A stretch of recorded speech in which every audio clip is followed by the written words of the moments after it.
Portuguese, English, Spanish, and Korean. Korean is hard. All right, let's hear some Korean. Nope. That one's very difficult for me. Give us something. I tried. I will embarrass myself. No. Say hello. Say hi. I said one word, and then I'm okay. You All can right, keep pull it back going. up. Thank you, though. I'm trying to learn. You said life partner. I'm only interested in those who want to be a husband. Yes, correct. Okay. I'm dating intentionally. Yeah. Have you always dated intentionally?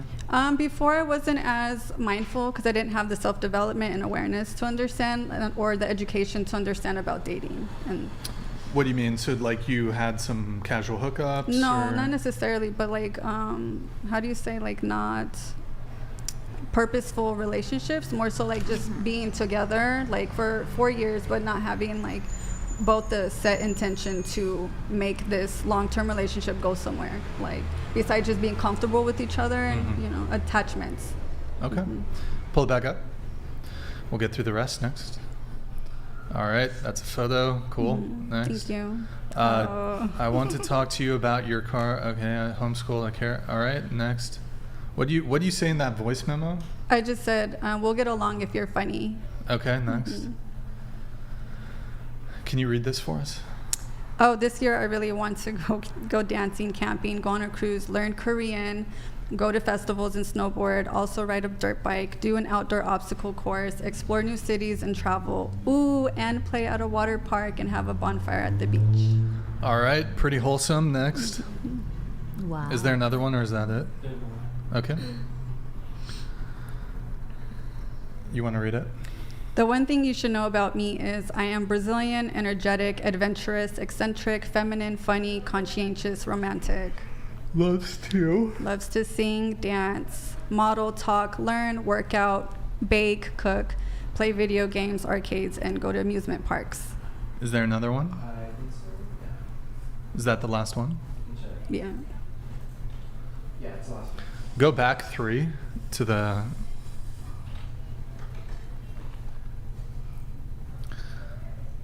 one more. So you're Brazilian, energetic, adventurous, eccentric, feminine, funny, conscientious, and romantic. When you say you're romantic, what do you mean? I guess like more like into like chivalry and just like poetry and just kind of a little bit more gentle. This is an interesting difference between men and women. So you're not romantic. You want men to put romance onto you. Okay. You have a capacity to receive romance. Right. But you yourself are not romantic. I would think that I am romantic. Well, you just said chivalry. Is Well, that yeah. something women do or something men do? No, men, but what I'm saying is that So how are you romantic? well, like the way that I express my feelings, like if I'm gonna like give someone, it's gonna be something thoughtful and something about us, like poetry, pictures, and make like a little collage and put a little bit more like emotional. Like haikus or? Maybe like just depending if that's how I'm feeling romantic towards that person. Can you write a haiku right now for me? You might have to give me some time. All right, we'll come back to it. But so, in what ways would you expect a man to be romantic or chivalrous towards you? With the way that he treats me, the way that he talks, how he holds me into like consideration, and how vulnerable he can be also with his feelings towards me, his intentions towards me. That's how I would kind of start feeling like this person is expressing romance with chivalry, like how you're saying that's more from a man, and then just expressing his feelings for me, the romantic feelings. When I think of chivalry, though, I tend to think more like paying for dates, being a gentleman. I suppose it has some relation to your conduct, but not your conduct, but the man's conduct. Okay. Kind of falling into a more traditionally masculine role, being a protector, provider, these sorts of things. Yeah. Is that your sense of what chivalry is, or? Yeah, to be honest, like I myself am discovering and exploring like relationships. So like I'm definitely in a place where I'm looking at different like relationship coaches that I'm learning information from and how to date and what dating means. So like that British guy? What do you mean British relationship coaches? No, just like trying to learn and educate myself on what dating means and how like the Yeah, process who's of the- dating means and what I can expect and what, just stuff about myself, what, Yeah, who's what I coaching you? want. So like there's some people that I do like to like utilize information from. So Stefan Speaks is a really good one. I like to also learn about like toxic relationships, so I can also learn about red flags, but I think as of right now I'm trying to focus on green flags. And so just like learning also biochemistry and like dating as well, and just understanding myself and what I could even want when it comes to a partner. So what advice have you gotten from the guy you Or like mentioned, Stefan or like Speaks. Well, any there- of these other Mhm. dating coaches or whatever? Well, no, it's okay. So from my understanding so far, what I've accumulated is that dating is, it's a lot of discovery about what you want in yourself, and dating does not mean mating. Like you don't just I don't like kiss on the first date kind of thing. Like it's about Have you ever getting to done know. In the past, before I educated myself on relationships and dating and the process and stages of dating. So Okay. yeah, so that's why I know I don't know everything about dating, but I'm definitely like trying to look at different materials or like sources that I can like resonate with and understand. And you said now you're looking at it in terms of I'm trying to remember exactly how you phrased it, what you're looking for. Yeah, like because through dating I get to learn a lot about myself as well. Like what kind of person I am around this type of personality, or just like some things that I like to do, or how to put boundaries down, or like things that I should be or not should be liking, but things just learning how to like socialize and be around people as well, and like learn from them, and how to connect with people, and what makes me compatible or chemistry with some people, like just to kind of discover and explore myself. Okay, there's a lot there. Yeah. So what are the primary things that they're teaching you though, the dating coaches? Well, according to Stefan Speaks, there's stuff more so in regards to like chemistry, connection, and compatibility. And I've also read a book by Don Maslar that it's more like biochemical stuff. So it helps me understand about like, not being affectionate too soon, and just like how women produce oxytocin and we bond. Wait, are you talking about sex? Yeah, or sex, affection. Well, from my Or both? understanding, I think it's sex. It's about sex. It's So not wait, there's a affection. book about not fucking too soon? Yeah, basically? it's called Men Chase, Women Choose by Don Maslar. Is it a recent book or? I don't know if it's recent, but Okay. she's So a are you waiting until psychologist. marriage For who I'm dating, yeah, to have sex? yeah. You're gonna To wait. be intimate, yeah. You're waiting until marriage? Yes. Are you a virgin? I'm not comfortable answering that. I'm sorry. I mean, that means no, Yeah, right? exactly. Yeah. So you said when it comes to being affectionate, in the past, you were affectionate more quickly.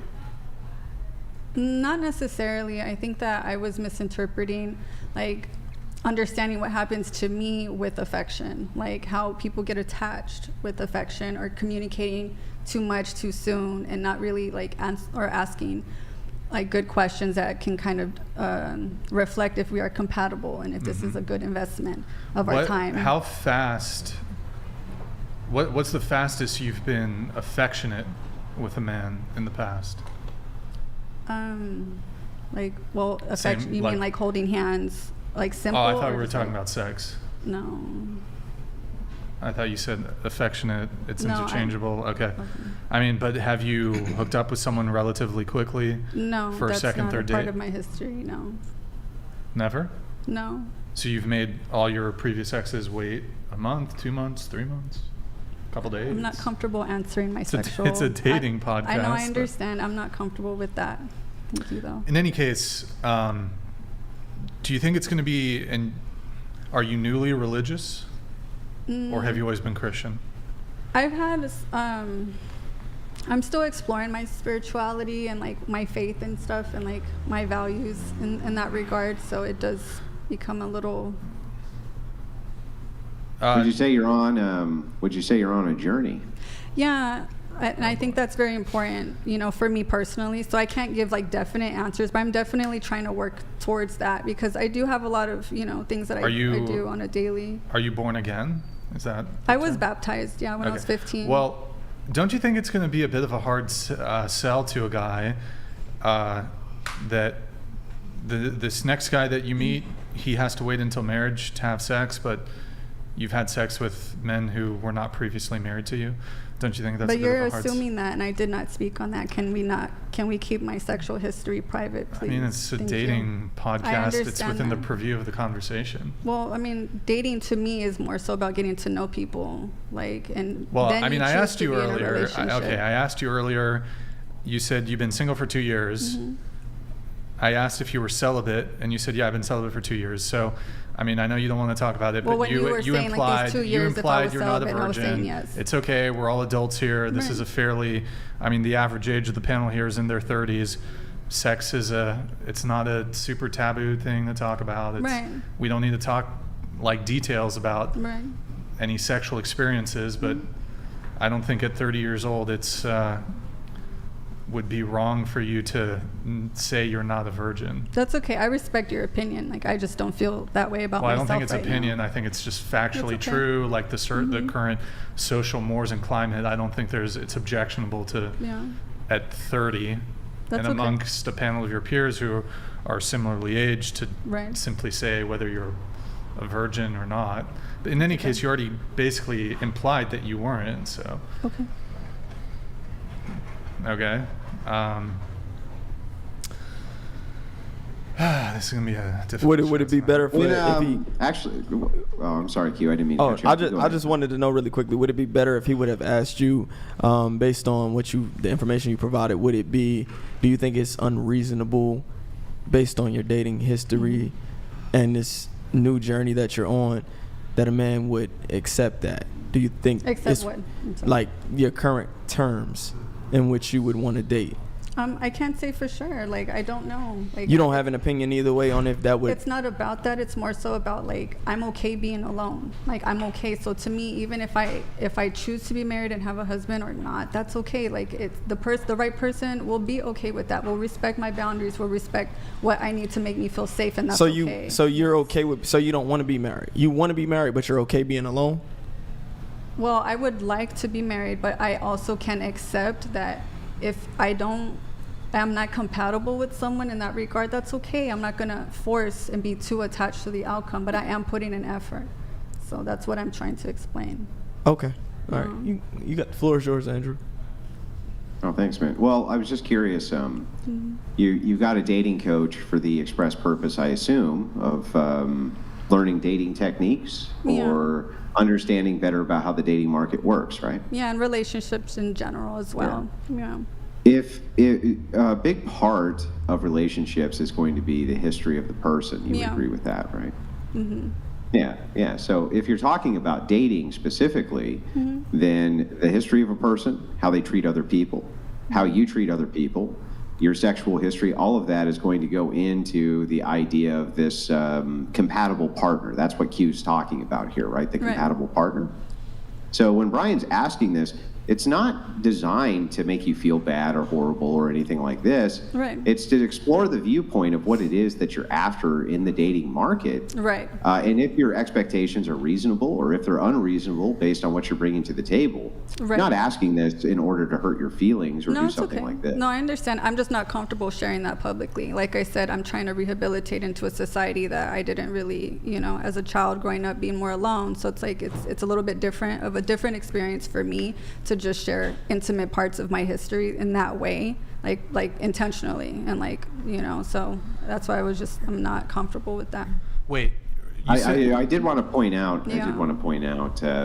One commenter said something here that's actually pretty clever and pretty funny, that you are indeed wearing rose-colored glasses. I just wanted to point that out. Right. No, it's because I get migraines, and so for my history, the rose-colored glasses block some of the lights, how bright they are. Yeah, it's for my migraines. It's just ironic is all. I'm just pointing out it's very ironic. But anyway. Okay. Wait, you said that you're... Shit. What was it? You said something like your recovery, or what was it, the word you used? There was a word you used. It was like my recovery or something? Damn. Rehabilitation. She said rehabilitation. Rehabilitation.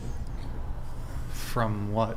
No, like trying to rehabilitate, like into society. Maybe I'm using the term. Were you in prison for 10 years? What? No, that's not what I'm saying. What I'm saying is because I was not very socialized, and so to me, I don't have those.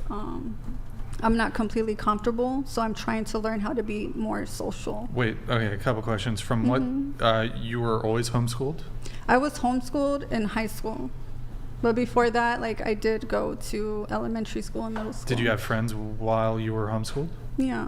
No, when I was homeschooled, not really, because I would go to school like once every 2 weeks to a month, and I would do my homework by myself. Like I wouldn't be at, like it was like I taught myself. Did you go to college? I went to college, yeah. 4-year or 2-year university? 2 year. Did you have friends while you were in college? No, I mean at the time, like we knew people, and it was like an how do you say, like an acquaintance, more like a classmate, but a friend like that has carried on. It's not really something that has continued on. And you only did 2 years of college? I'm currently like in school as well. Like I switched majors. You've been in school continuously Yes. since you were 18? Yes. Sure, I changed majors, discovering who I am, taking care of my parents. So it's been a lot, like being in therapy as well to help me, like kind of. How long have you been discovering who you are? For sure, a lot more heavily in therapy the past like year and a half. What are you in therapy for? A lot of the grief that comes with my day-to-day with my father. He's currently on Sure. hospice, and That's just the difficult, yeah. changes and just with myself and things that I have. Were you in? How long have you been in develop. therapy for? So therapy for me, it's been almost 2 years, a year and a half. How long has he been in hospice for? My he's on hospice since the beginning of the year. Okay.